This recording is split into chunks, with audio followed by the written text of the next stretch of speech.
મિત્રો, જ્યારે પણ આપણે કોઈ એવી ઘટના જોઈએ છીએ જેને આપણે ખૂબ જ ખોટી માનીએ છીએ, તો આપણે હંમેશા તે વાતને કળિયુગ સાથે જોડી દઈએ છીએ અને કહીએ છીએ કે ઘોર કળિયુગ છે. ક્યાંક કોઈ પુત્ર તેના માતાપિતા સાથે દુર્વ્યવહાર કરતો દેખાય કે તેમને મારતો પીટતો દેખાય તો આપણે એમ જ કહીએ છીએ કે ઘોર કળિયુગ છે.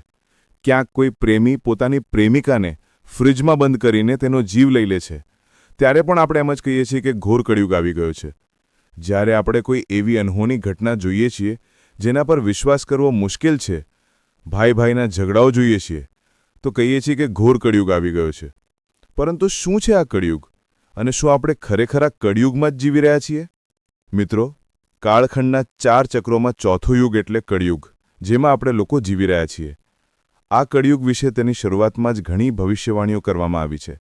જેમ કે દ્વાપરના અંતમાં ભગવાન કૃષ્ણે જ્યારે પાંડવોએ આવનારા યુગ વિશે પૂછ્યું કે કળિયુગ કેવો હશે, તેના લોકો કેવા હશે, ત્યારે ભગવાન કૃષ્ણ તેમને કળિયુગ વિશે ઘણું બધું જણાવ્યું હતું અને તેમની જિજ્ઞાસાને શાંત કરવાનો પ્રયાસ કર્યો હતો.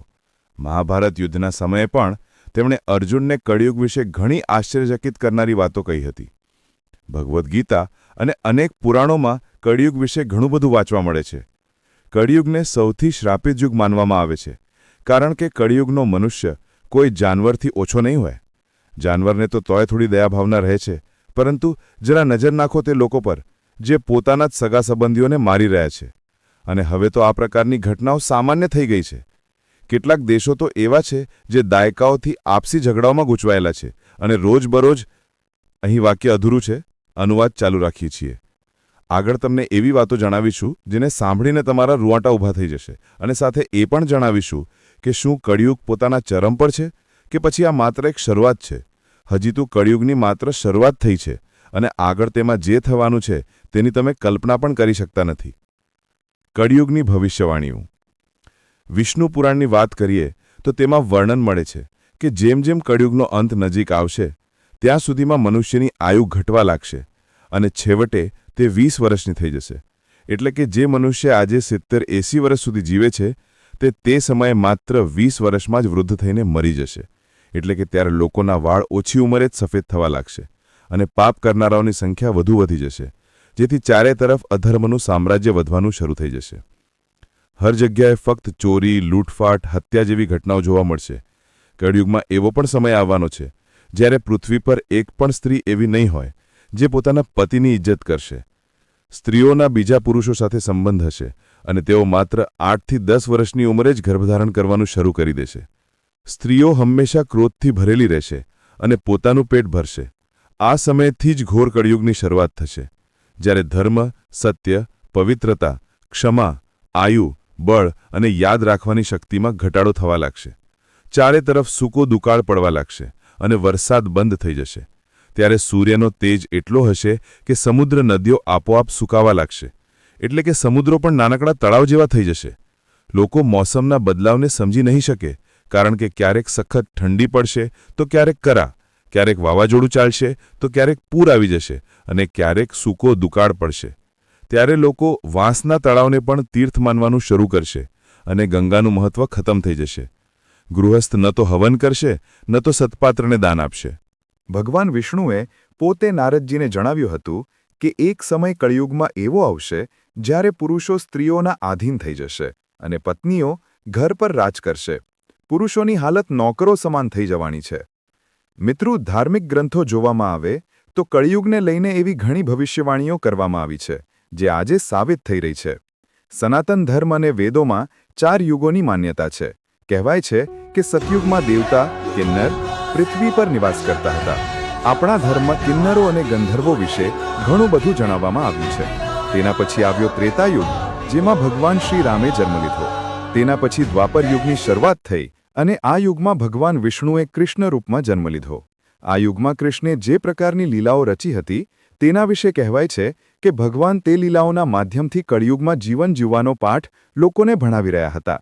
તેના પછી આવે છે આપણો કળિયુગ, જેનો કાળખંડ સૌથી નાનો છે. આ જ કળિયુગમાં ભગવાન વિષ્ણુના 10મા અવતાર કલ્કીનો જન્મ થશે, જે દુષ્ટોનો સંહાર કરીને સતયુગનો આરંભ કરશે.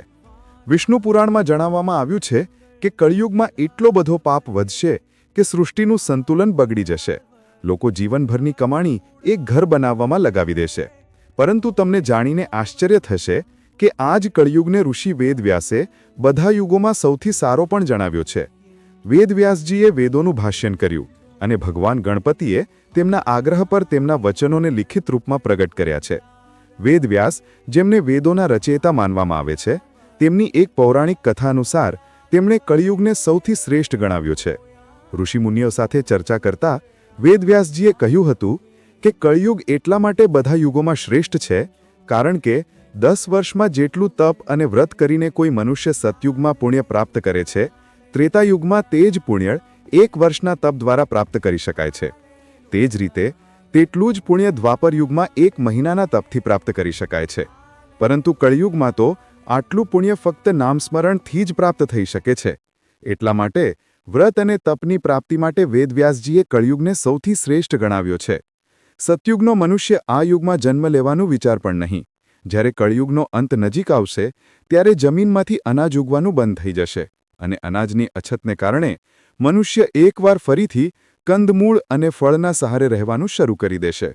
લોકો પૂજાપાઠ કરવાનું બંધ કરી દેશે, જેના કારણે મનુષ્યની તુલના પાપીઓ સાથે થવા લાગશે. જ્યારે ઘોર કળિયુગ આવશે ત્યારે મનુષ્યનું આચરણ દુષ્ટ થઈ જશે, સંસારમાં પરસ્પર વિરોધ ફેલાઈ જશે, સંતજનો દુઃખી થશે અને લોકો ધર્મને છોડીને બીજા ધર્મને પોતાનો ધર્મ માનવા લાગશે.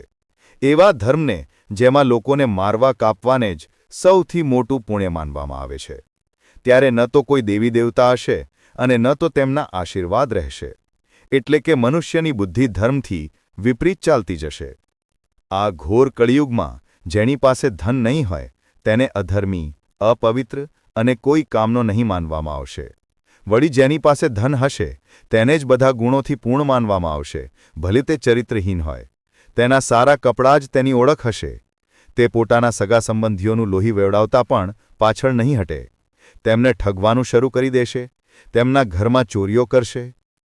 મિત્રો, હજી ઘોર કળિયુગ આવવામાં તો ઘણો સમય છે, પરંતુ આ બધું તો આપણને આજે જ જોવા મળી રહ્યું છે, જ્યારે કળિયુગના અંતમાં હજી ઘણો સમય બાકી છે. તો જરા વિચારો કે અત્યારે દુનિયામાં આટલું પાપ થઈ રહ્યું છે, તો આવનારા સમયમાં ત્યાં શું હાલ થવાનું છે? કહેવાય છે કે જ્યારે કળિયુગનો અંત આવશે ત્યારે ધરતી પાપના બોજ નીચે દબાઈ જશે. આ ધરતી પર એટલું પાપ વધી જશે કે તે સહન કરવા યોગ્ય નહીં હોય. ત્યારે ભગવાન વિષ્ણુ કલ્કી અવતાર લઈને આ ધરતી પર પ્રગટ થશે અને તેને આ પાપીઓથી મુક્ત કરાવશે. ઘણા ધર્મગ્રંથોમાં ભગવાન વિષ્ણુના કલ્કી અવતારનો ઉલ્લેખ મળે છે. કહેવાય છે કે જ્યારે કળિયુગ સમાપ્ત થશે અને સતયુગનો પ્રારંભ થશે ત્યારે આ પૃથ્વી પર સતત 12 વર્ષ સુધી વરસાદ થશે, જેના કારણે ધરતી પરથી પાપનો ભાર હળવો થશે. જ્યારે વરસાદ અટકશે ત્યારે એક સાથે 12 સૂર્યોદય થશે, જે જળમગ્ન થયેલી પૃથ્વીનું બધું પાણી ચૂસી લેશે. આ પછી જ આ સંસારમાં ફરીથી જીવન પાંગરશે.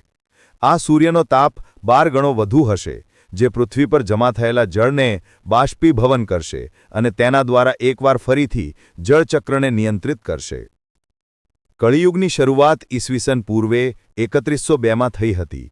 હમણાં 2022 ચાલી રહ્યું છે. આનો અર્થ એ થયો કે 3103 વત્તા 2022 બરાબર 5124 વર્ષ કળિયુગના વીતી ચૂક્યા છે. કળિયુગની કુલ આયુ 4,32,000 વર્ષ છે. તેમાંથી 5124 વર્ષ બાદ કરીએ તો આટલા એટલે કે 4,26,878 વર્ષ હજી કળિયુગના બાકી છે. મહર્ષિ વ્યાસજી અનુસાર કળિયુગમાં મનુષ્યોની બુદ્ધિ નહીં હોય, વેદોનું પાલન કોઈ નહીં કરે. કળિયુગમાં વિવાહને ધર્મ નહીં માનવામાં આવે. જેમ કે તમે ઘણીવાર સાંભળો છો, કેટલાક લોકો કહે છે કે લગ્ન એક કોન્ટ્રાક્ટ છે. સ્ત્રીઓ તો ગુરુ નહીં જ રહે. પુત્ર પણ પોતાના ધર્મનું પાલન નહીં કરે. તેઓ માતા પિતાની અવગણના કરશે. કોઈ પણ કુળમાં જન્મ્યો હોય, જે બળવાન હશે તે જ કળિયુગમાં સૌનો સ્વામી હશે. બધા વર્ણના લોકો કન્યા વેચીને નિર્વાહ કરશે. કળિયુગમાં જે પણ કોઈનું વચન હશે તે જ શાસ્ત્ર માનવામાં આવશે. ધર્મગ્રંથો અનુસાર કળિયુગના અંતમાં હત્યા, ચોરી, બળાત્કાર, બ્લેકમેલ સૌથી વધુ થવાના છે, જેના કારણે આ ધરતીનો રંગ બદલાઈ જશે.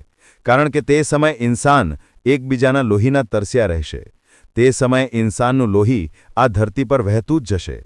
કળિયુગના અંતના સમયે મનુષ્યના મનોભાવોની પરિસ્થિતિઓ એટલી ખરાબ હશે કે પિતા પોતાના પુત્રને નહીં ઓળખી શકે અને પુત્ર પોતાના પિતાને નહીં ઓળખી શકે. પિતાના મૃત્યુ પછી પુત્ર શ્રાદ્ધ પણ નહીં કરે, પોતાના પિતાની આત્માની શાંતિ માટે પ્રાર્થના પણ નહીં કરે. તો મિત્રો, આજની વિડીયોમાં બસ આટલું જ. આશા કરું છું કે આજની વિડીયોમાંથી તમે જરૂર કંઈક નવું શીખ્યા હશો. આવી વિડીયોઝ માટે અમારી ચેનલ ધર્મ વાસ્તુ કથાને સબસ્ક્રાઇબ જરૂર કરજો. ધન્યવાદ.